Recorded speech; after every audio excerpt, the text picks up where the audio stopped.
Hey everyone, summer's coming to an end here, and we wanted to take a little bit of time today to recap all the tools and gear and safety equipment that we're using for land management out here in Ohio. We get a lot of people that ask us what tools we're running, and we are constantly evolving, constantly changing.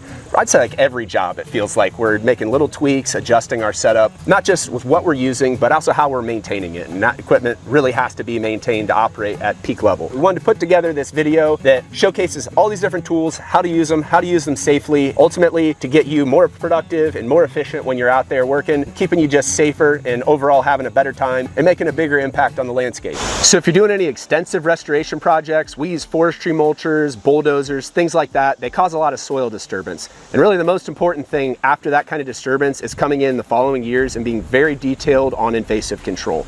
If you don't know what you're looking at, get some professional help. Reach out. There's tons of different people that can come out and help you evaluate a site to make sure that the right plants are filling back in there.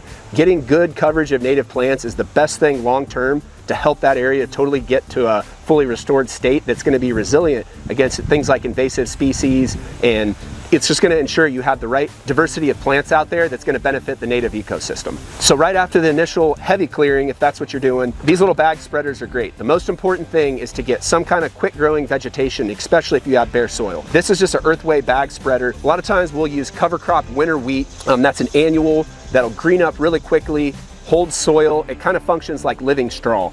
With one of these, you get about 15 pounds of seed in there and cover a site very quickly. And we like to do that, especially anywhere you're going to have erosion. It's not as important if it's a flatter site, but anywhere you have that disturbance and a potential for erosion, put some kind of cover crop on it. Probably our favorite one, and we learned this from our friend Jason, is ragweed and partridge pea. So two really cool, super fast growing native annuals. So they're going to help recover the ground and form a vegetative layer that is protecting the soil while perennial species can slowly establish on that site, which is ultimately going to be more your long-term vegetation. So when you're seeding native species, something that's super important is getting them down so they have time to do what's called cold stratify. So a lot of species will be like 1 or 2 months of cold, moist weather that they need before they can even germinate. So depending on the time of the year you do it, you may not want to throw your seed down in September. The plant's not going to have enough time to germinate, and it might germinate at the wrong time. So really what we like doing is what we call frost seeding.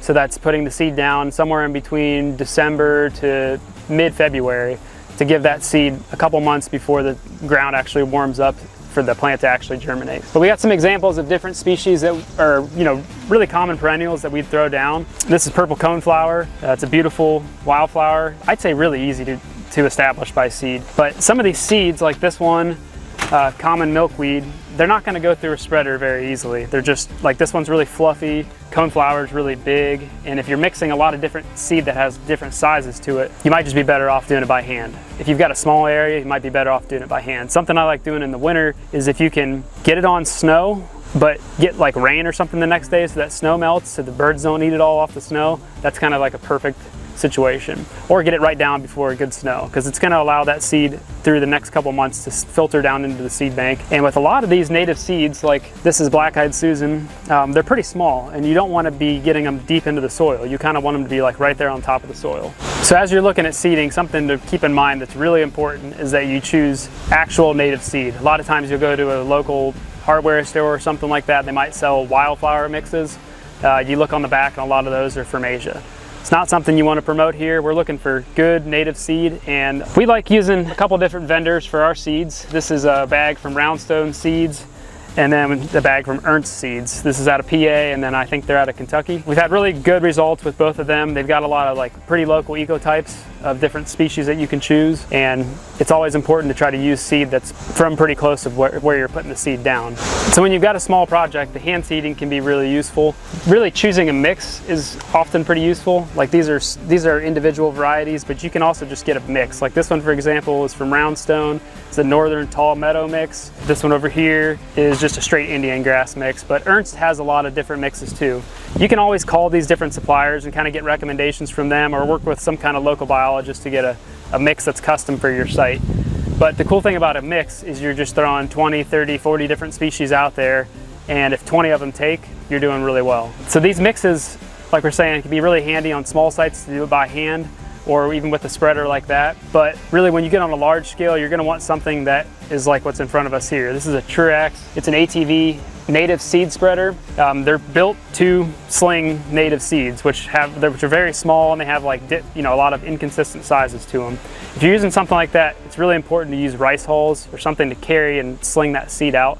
That's something that's consistent in size, and it'll allow that seed to spread. And you'll go broke, I think, if you run that thing too quickly in a too field. full of seed. Yep. Bottom line, I'd say the big thing is that you want to just be choosing the right mix, be putting the seed down at the right time, and really working with a local biologist or some kind of person who knows what they're talking about in your area is going to be a great place to start. So outside of buying the seed, if you have got a site nearby that has a lot of native species that are already established, and you've got permission to go there, you can go in the fall and just take a nice paper bag or like a burlap sack like this and collect the seed. I like to use a paper bag, like a large brown paper bag, collect the seed in there, allow it to dry for a few weeks, and then you can just shake it. And over time, all that seed's gonna fall out of the hulls and down to the bottom.